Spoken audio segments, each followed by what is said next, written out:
গাজা স্ট্ৰিপত প্ৰাণঘাতী আক্ৰমণ ইজৰাইলৰ উত্তৰ গাজাত এটা ভয়ানক আক্ৰমণ এটা ভয়ানক এয়াৰ ষ্ট্ৰাইকৰ ঘটনা যি এয়াৰ ষ্ট্ৰাইকত শিশুসহ মহিলাসহ 30 জনকৈ লোকৰ প্ৰাণহানি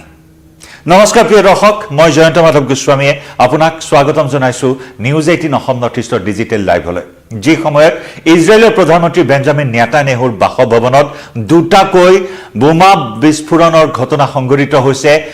ইজৰাইলৰ প্ৰধানমন্ত্ৰী বেঞ্জামিন নেতান্যাহুক হত্যাৰ চেষ্টা চলাইছে তেনে সময়তে গাজা স্ট্ৰিপত প্ৰাণঘাতী আক্ৰমণ চলাইছে ইজৰাইলে উত্তৰ গাজাৰ এটা স্থানত এটা অট্টালিকাত কেইবামহলীয়া অট্টালিকাত বৰ্বৰ আক্ৰমণ ভয়ানক আক্ৰমণ চলাইছে ইজৰাইল ডিফেন্স ফৰ্চে যি এয়াৰ ষ্ট্ৰাইকত শিশু মহিলা সহ 30 জনকৈ লোকে প্ৰাণ হেৰুৱাৰ কথা সদৰি কৰিছে গাজাৰ প্ৰশাসনে গাজা প্ৰশাসনে সদৰি কৰিছে এই কথা যে ইজৰাইলৰ আক্ৰমণত 30 জন লোকে প্ৰাণ হেৰুৱাইছে কেইবাজনো লোক এতিয়া সন্ধানহীন হৈ আছে এই তথ্য সদৰি কৰিছে আৰু একে সময়তে ইজৰাইল ডিফেন্স ফৰ্চে দাবী কৰিছে যে যি স্থানত এই আক্ৰমণৰ ঘটনা ইজৰাইলে সংঘটিত কৰিছে সেই স্থানত সন্ত্ৰাসবাদী কাৰ্যকলাপ হামাসৰ কাৰ্যকলাপ যথেষ্ট বেছি আৰু সেই স্থানতে আক্ৰমণ চলোৱা হৈছে নিৰীহৰ ওপৰত চলোৱা আক্ৰমণক গৰিহণা দিছে সকলোৱে নিন্দা কৰিছে কিন্তু একে সময়তে ইজৰাইলে কৈছে যে নিৰীহক টাৰ্গেট কৰা হোৱা নাই টাৰ্গেট কৰা হৈছে সন্ত্ৰাসবাদীক টাৰ্গেট কৰা হৈছে হামাসক যেটো অট্টালিকাত আক্ৰমণ চলোৱা হৈছে তাত হামাসৰ কাৰ্যকলাপ থকাৰ কথা দাবী কৰিছে ইজৰাইল ডিফেন্স ফৰ্চে যত আমি জনাইছো যে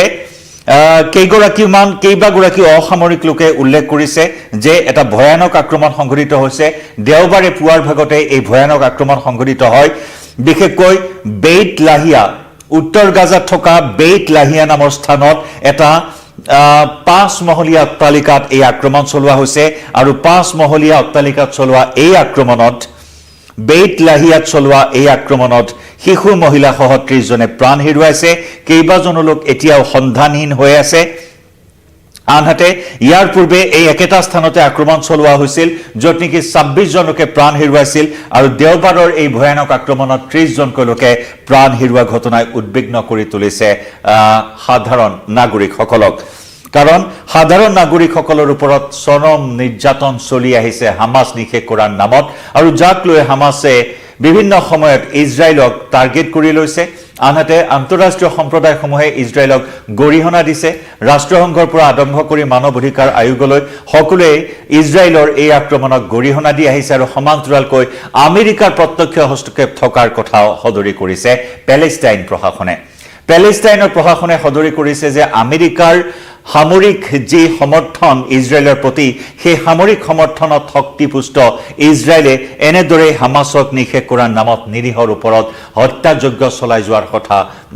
অভিযোগ উত্থাপন কৰিছে আমেৰিকাৰ বিৰুদ্ধেও পেলেষ্টাইন প্ৰশাসনে য'ত নেকি এই পৰ্যন্ত আজি যুদ্ধৰ 13 মাহ উকলি গ'ল যুদ্ধৰ এই 13 মাহ উকলি যোৱা সময়ছোৱাত এই পৰ্যন্ত 43846 জনকৈ নিৰীহ প্ৰাণ হেৰুৱাৰ কথা প্ৰাণ হেৰুৱাৰ তথ্য সদৰি কৰিছে গাজা প্ৰশাসনে আনহাতে গাজাৰ সিভিল ডিফেন্সৰ মুখপাত্ৰ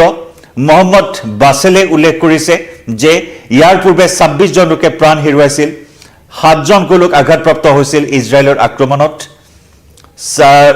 দেওবাৰে ৰাতিপুৱাৰ ভাগত চলোৱা এই আক্ৰমণত বৰ্তমানে 59 জনকৈ লোক বৰ্তমানে সন্ধানহীন হৈ থকাৰ কথা উল্লেখ কৰিছে আনহাতে হতাহতৰ সংখ্যা আৰু অধিক বৃদ্ধি পোৱাৰ আশংকা কৰা হৈছে কাৰণ বিভিন্ন জনক সংকটজনক অৱস্থাত 5 মহলীয়া অট্টালিকাটোৰ আৱাসীসকলক অধিকাংশ লোককে সংকটজনক অৱস্থাত হাস্পতালত ভৰ্তি কৰোৱা হৈছে আনহাতে এনেকুৱা এটা পৰ্যায় পাইছেগৈ যে গাধৈ টনা গাড়ীত লৈ যাবলগীয়া হৈছে মৃতদেহ তথা আঘাতপ্ৰাপ্ত লোকসকলক গাধৈ টনা গাড়ীত লৈ যাবলগীয়া হৈছে আঘাতপ্ৰাপ্তসকলক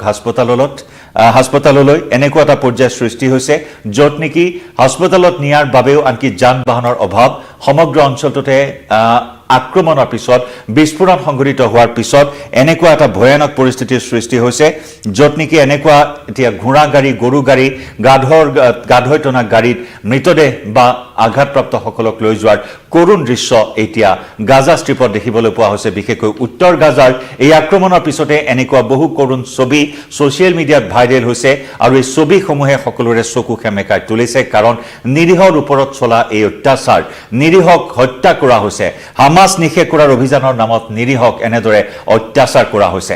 যদি চোৱা হয় বিগত 13 মাহত ইজৰাইলে বিভিন্নখিনি আলোকচিত্ৰ প্ৰকাশ কৰিছে আক্ৰমণৰ বিশেষকৈ শৰণাৰ্থী শিবিৰসমূহত বিদ্যালয়সমূহত হাস্পতালসমূহত যিসমূহ শৰণাৰ্থী শিবিৰৰ ব্যৱস্থা কৰা হৈছে তাত মানৱ ঢাল হিচাপে হামাছে ব্যৱহাৰ কৰি আহিছে সেই শৰণাৰ্থী শিবিৰসমূহ আৰু সেই মানৱ ঢাল হিচাপে ব্যৱহাৰ কৰা স্থানসমূহক আনকি এৰি দিয়া নাই ইজৰাইল ডিফেন্স ফৰ্চে লাগিলে নিৰীহৰে প্ৰাণহানি হওক কিন্তু হামাছ নিষেধ হ'বই লাগিব এনেকুৱা এটা পণ লৈ ইজৰাইলে ধাৰাবাহিক আক্ৰমণ চলাই গৈছে আৰু যাৰ বাবে ৰাষ্ট্ৰসংঘকে ধৰি বিভিন্ন আন্তঃৰাষ্ট্ৰীয় সম্প্ৰদায়সমূহে ইজৰাইলক এই কাৰ্যৰ পৰা বিৰত থাকিবলৈ বাৰে বাৰে সকীয়াই আহিছে যদিও কোনো কথাৰ প্ৰতি গুৰুত্ব দিয়া নাই ইজৰাইলৰ প্ৰধানমন্ত্ৰী বেঞ্জামিন নেতানেহুৱে কৈছে যে ইজৰাইলক জোকাই লোৱা কোনো শক্তিয়ে হাৰি যাব নোৱাৰিব হামাছৰ সেই সদস্য জীয়াই থকা পৰ্যন্ত এই আক্ৰমণ চলি থাকিব সেই কথা উল্লেখ কৰিছিল যোৱা 7 অক্টোবৰত যেতিয়া হামাছে ইজৰাইলত আক্ৰমণ চলাইছিল আৰু তাৰ প্ৰতিশোধ লোৱাৰ যি হুংকাৰ দিছিল সেই হুংকাৰ আজিৰ তাৰিখলৈকে তীব্ৰ গতিত চলাই আছে প্ৰতিদিনে প্ৰাণঘাতী আক্ৰমণ চলি আছে আৰু দেওবাৰে সংঘটিত হোৱা এই প্ৰাণঘাতী আক্ৰমণত পুনৰ 30 জন নিৰীহই প্ৰাণ হেৰুৱাবলগীয়া হ'ল প্ৰায় 30,000 সদস্যযুক্ত হামাছ এই হামাছ সম্পূৰ্ণৰূপে উৎখাত কৰিবই হামাছক সম্পূৰ্ণৰূপে নিষেধ কৰিবই সেই টাৰ্গেট লৈ এনেদৰে আক্ৰমণ চলাই গৈছে এটা 5 মহলীয়া অট্টালিকাত চলোৱা এই আক্ৰমণত এক ৰক্তাক্ত পৰিৱেশৰ সৃষ্টি হ'ল উত্তৰ গাজাত একেদৰে হিজবুল্লাহৰ বিৰুদ্ধে অভিযান চলাই আছে ইৰানেও ইতিমধ্যে সকীয়াই দিছে অপেক্ষা কৰক এই সকীয়নি ইজৰাইলক অপেক্ষা কৰক ভয়াবহ পৰিণাম ভোগ কৰিব লাগিব ইজৰাইলে ইৰানেও এনেদৰে সকীয়াই দিয়াত ইতিমধ্যে ইজৰাইলেও প্ৰস্তুতি চলাইছে ইৰানৰ আক্ৰমণ প্ৰতিহত কৰিবৰ বাবে অদৃশ্য শক্তিৰ সহায়ত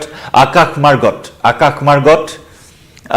ড্ৰোন আক্ৰমণ ৰকেট আক্ৰমণ মিসাইল আক্ৰমণ প্ৰতিহত কৰাৰ বাবে প্ৰস্তুতি চলাইছে ইতিমধ্যে ইজৰাইলে কিন্তু তাৰ মাজতো প্ৰধানমন্ত্ৰীৰ বাসগৃহৰ দৰে এটা হাই সিকিউৰিটি জোনত কেনেদৰে দুটাকৈ বোমা বিস্ফোৰণ সংঘটিত হ'ল তাকে লৈ এই মুহূৰ্তত প্ৰশ্ন উত্থাপন হৈছে সকলো শক্তিকে প্ৰতিহত কৰিব পৰা শক্তি আছে ইজৰাইলৰ কিন্তু তাৰ মাজত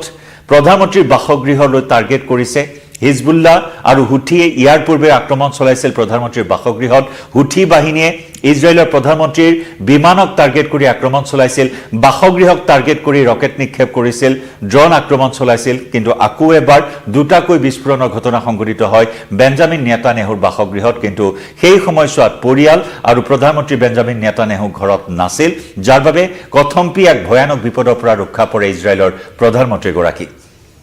গতিকে প্ৰধানমন্ত্ৰীৰ বাসগৃহক টাৰ্গেট কৰি লোৱা কোনো শক্তি হাৰি নাযায় বুলি সকীয়াই দিছে ইজৰাইলে এনেদৰে চৌদিশে আক্ৰমণ তীব্ৰতৰ কৰি তুলিছে হিজবুল্লাহৰ বিৰুদ্ধে প্ৰাণঘাতী আক্ৰমণ চলি আছে লেবানন বেইৰুটৰ বিভিন্ন স্থানত আক্ৰমণ চলি আছে দক্ষিণ লেবাননত আক্ৰমণ চলি আছে ইজৰাইল ডিফেন্স ফৰ্চৰ কিন্তু একে সময়তে আজি 13 মাহৰো অধিক সময় ধৰি গাজা ষ্ট্ৰীপত ধাৰাসাৰ আক্ৰমণ নিৰ্বিচাৰ আক্ৰমণ গুলিবৰ্ষণৰ ঘটনা অব্যাহত আছে ইজৰাইল ডিফেন্স ফৰ্চৰ এই আক্ৰমণে পুনৰ 30 জন নিৰীহৰ প্ৰাণ কঢ়া বিষয়টোক লৈ পুনৰ হৰব হৈছে গাজাৰ প্ৰশাসন পেলেষ্টাইনৰ প্ৰশাসন লগতে এই ক্ষেত্ৰত পেলেষ্টাইনৰ প্ৰশাসনে আন্তঃৰাষ্ট্ৰীয় সম্প্ৰদায়সমূহক একত্ৰিত হৈ ইজৰাইলৰ বিৰুদ্ধে থিয় হ'বলৈ কাতৰ আহ্বান জনোৱা পৰিলক্ষিত হৈছে গতিকে এইসমূহ ভাবুকি প্ৰত্যাহ্বান কেনেদৰে ইজৰাইলে গ্ৰহণ কৰে সেয়া পৰৱৰ্তী সময়ছোৱাত লক্ষণীয় হ'ব যুদ্ধৰ প্ৰতিটো আপডেট জনাই যাম আপোনালোকক লাইভৰ পৰা বিদায় লম ধন্যবাদ